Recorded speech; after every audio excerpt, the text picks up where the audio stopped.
What's going on, guys? Today's video is a gameplay overview and a guide to getting started in Saints Row. You definitely don't want to miss it. Stay tuned.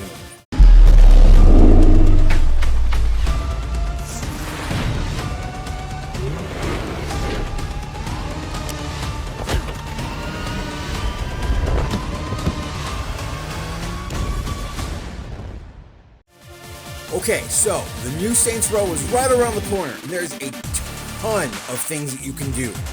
Let's get into this. First and foremost, I want to mention the Boss Factory. Now this is a character creator that you can download for free right now. The customization is insanely deep and incredibly detailed. You can design your boss and get a head start by importing that boss into the game when it launches.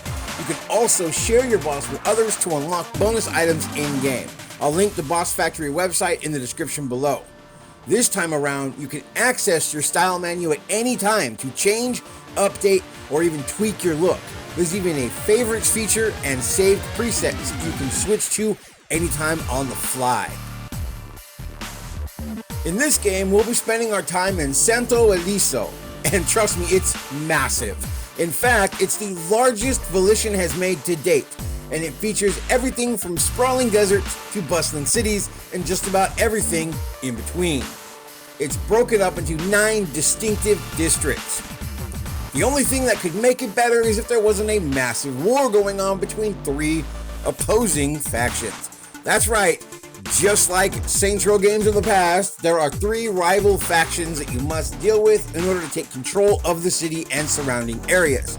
And yes, as I'm sure you've guessed, those aforementioned 9 districts are all being controlled by one or more of these factions. First up, there's Los Penteros. They're tattooed brutes that love to tinker with their massive monster trucks and motorcycles.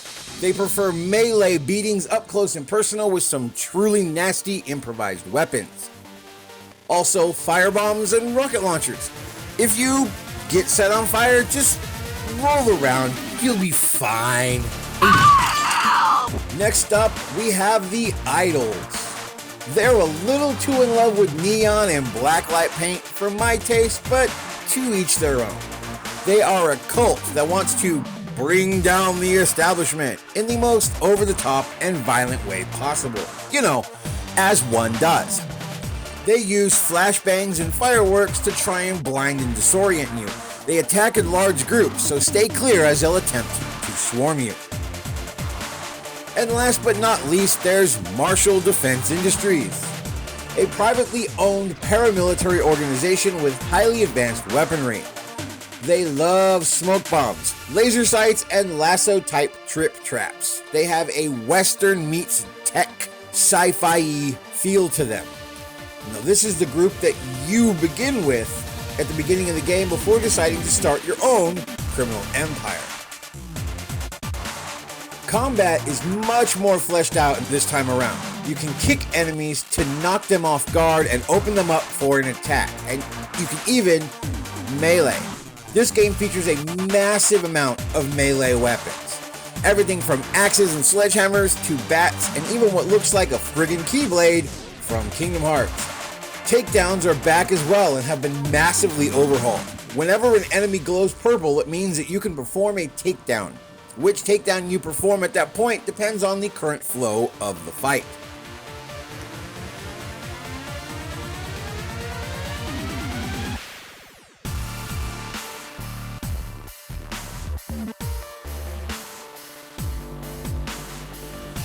This wouldn't be a Saints Row game without a buttload of guns.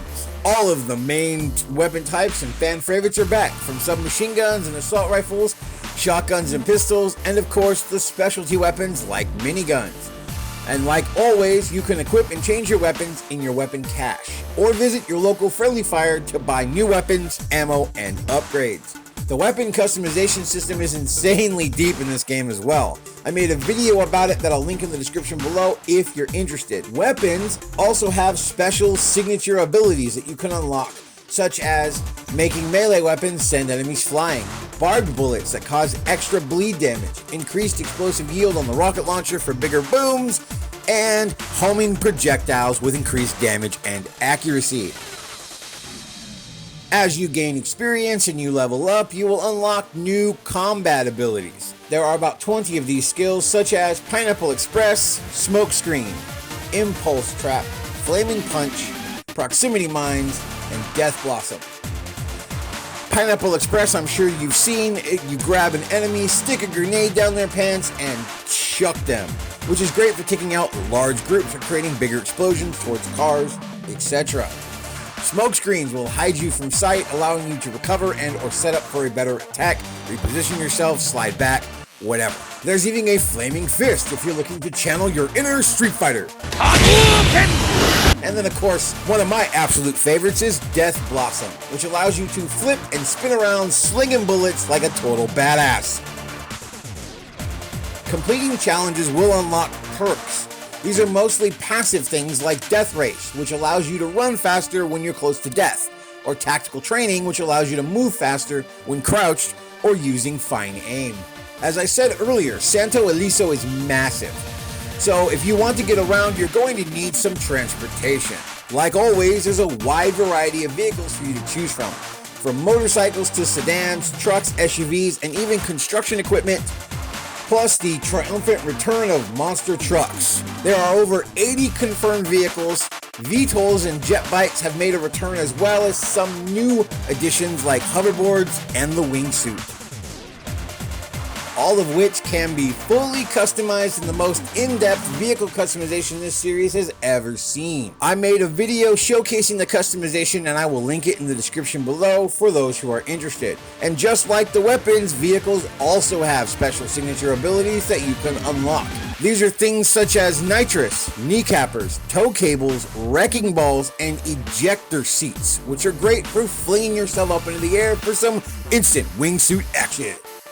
As we so often do, you'll eventually find yourself in a high-speed car chase, either by one of the rival factions or by the police. Just perform a handy-dandy sideswipe and knock them out of the chase.